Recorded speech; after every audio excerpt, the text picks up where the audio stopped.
Bonjour à tous et bienvenue dans cette nouvelle vidéo du journal d'une installation. Alors de quoi allons-nous parler cette semaine? Finalement pas grand chose, ceci étant, je me devais de te faire cette vidéo pour te dire ce qu'il en est. Donc notre collègue Gilles Andrieux du cabinet Espace est revenu de vacances. Lundi, notre collègue Maxime a eu une communication de la part de Gilles Andrieux qui a convenu avec lui d'une date pour réaliser le compromis de cession. Donc il va avoir lieu la semaine prochaine, jeudi de la semaine prochaine. Ce compromis de cession, on va essayer, soit mon collègue, soit moi-même, d'être présent pour vérifier que tous les items soient bien présents. En parallèle de ça, Gilles Andrieux va nous transmettre durant le week-end le dossier pour le dossier bancaire, en fait, finalement, ce qui va nous permettre de présenter ça aux banques. Il va nous transmettre également le projet de compromis, de façon à ce qu'on puisse l'analyser avant la signature. Nous, on va être particulièrement vigilants sur, je dirais, deux items. Alors, c'est un achat de fonds, donc pas de gap, pas de part de société à réfléchir, c'est un achat en totalité. Donc sur ce compromis, il va nous falloir le bail, forcément, la rédaction, comme quoi le bail va rester identique au moins, vérifier également, en tout cas, préciser dans le compromis qu'on souhaite avoir un stock qui reste identique, ou en tout cas qui soit correctement géré durant la période de transition, donc comme on appelle une gestion en bon père de famille. Pas d'explosion des stocks, pas non plus de diminution drastique qui viendrait à compromettre une bonne activité dans les premières semaines où il faut renouveler certains contrats, parce que comme c'est un rachat de fonds, tous les contrats vont être terminés, il va falloir créer une société, il va falloir renouveler les contrats, donc ça reste assez subtil. Et également, on va avoir un critère de vigilance, notamment sur l'embauche, avec une demande particulière, à savoir pas d'embauche ou pas de débauche sans discussion préalable avec la personne qui va reprendre la pharmacie dans quelques mois. Donc surtout beaucoup de discussions. Voilà. Nous, de notre côté, on est en train de constituer le dossier bancaire pour le présenter auprès de la BNP. Donc on va s'appuyer sur le dossier bancaire de Gilles Andrieux. Par ailleurs, la BNP nous a demandé un certain nombre d'éléments complémentaires. Alors certains sont acceptables, d'autres le sont moins. En l'état, ils nous demandent les bilans de notre SEL, les 3 derniers bilans de notre SEL. Bon, ils les ont déjà, mais ils les redemandent parce que Mediforce est une structure qui fonctionne différemment de la BNP. Ils nous demandent également les bilans d'activité de notre SPFPL. Ok. Ils nous demandent également les bilans de notre SCI. Pourquoi pas?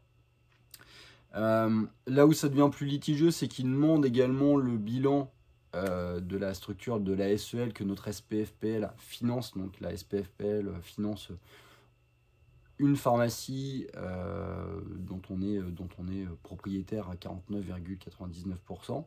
Donc ça, c'est moins acceptable parce que dans le sens, ils n'ont pas à connaître ça. C'est pas eux qui financent ça en plus.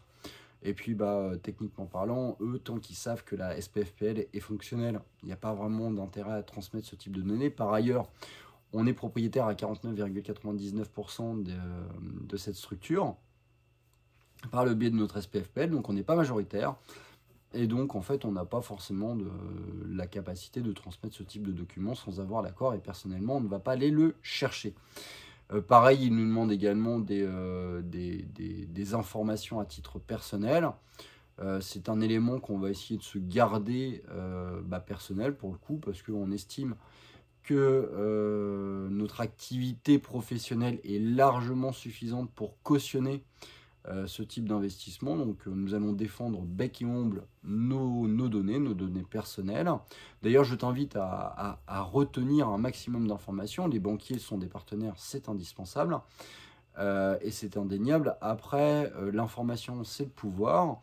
Et finalement, ils demandent beaucoup d'informations. Il faut faire vraiment le prorata entre ce qu'ils ont véritablement besoin, ce qui est normal d'être demandé, et ce qui relève plutôt de l'accessoire, et je dirais plutôt du voyeurisme de la part de la banque.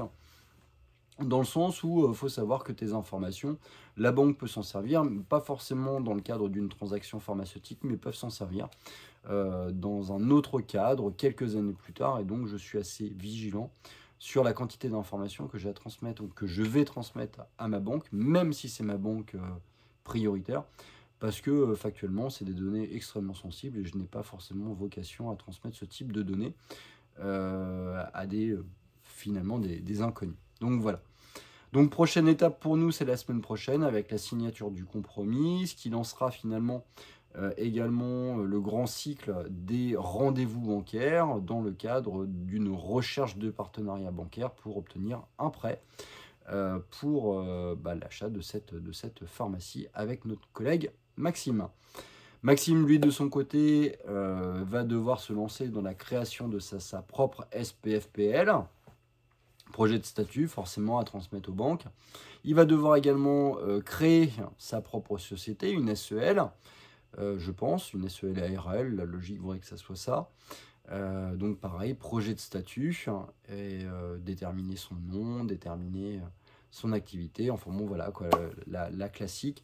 SPFPL et SEL ARL, et de notre côté, de toute façon, la SPFPL est déjà existante et déjà fonctionnelle, donc relativement peu de choses à faire.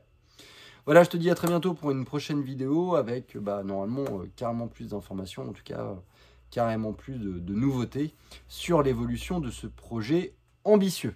À très bientôt.